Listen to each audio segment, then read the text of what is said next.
Thanks for checking out this video. Don't forget, like and subscribe.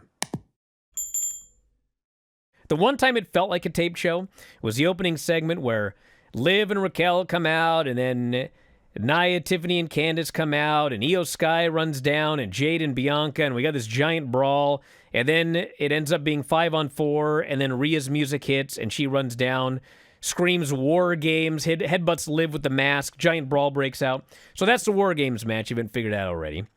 And there was a moonsault that Io hit on everybody outside, and for whatever reason, the brawl was heavily edited.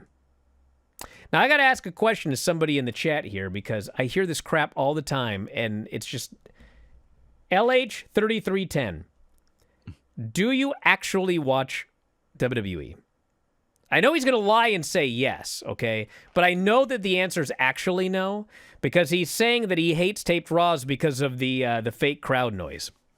Well, I will say this. There were a couple of times where it was like, all right, somebody shot the knob up a little too high. I don't know, man.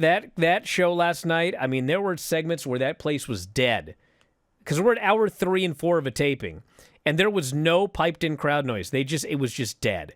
And then something would happen, and they'd get back into it. But this idea that we're in that era where it's like tons and tons of crowd sweetening, I mean...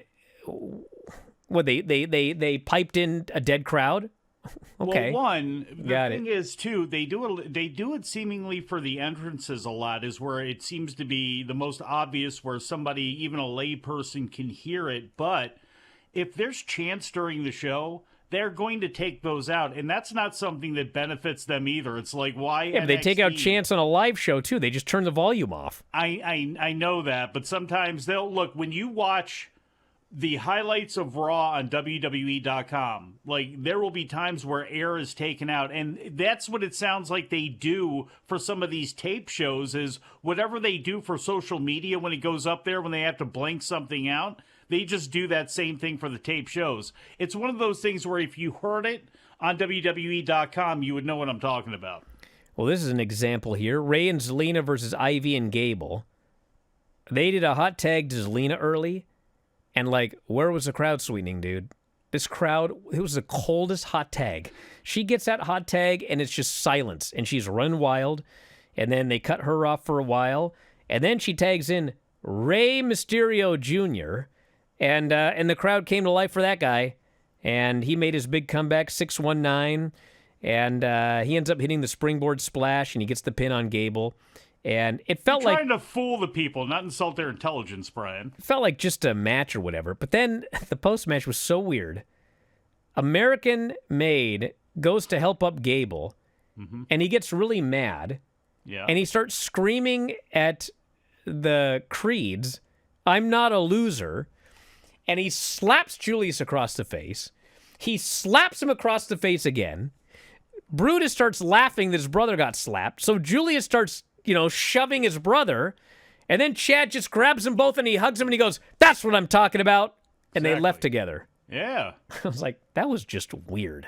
That was just something weird to do. No, not really. It's a way to now reestablish the Creeds because they've constantly lost.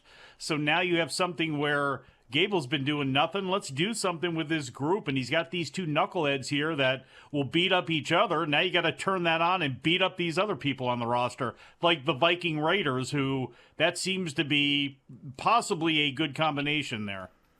Had some segments with Finn Balor and Dom and everybody, setting up some matches later. We got a Miz and Final Testament video package. Miz said he hoped the Academy saw his performance.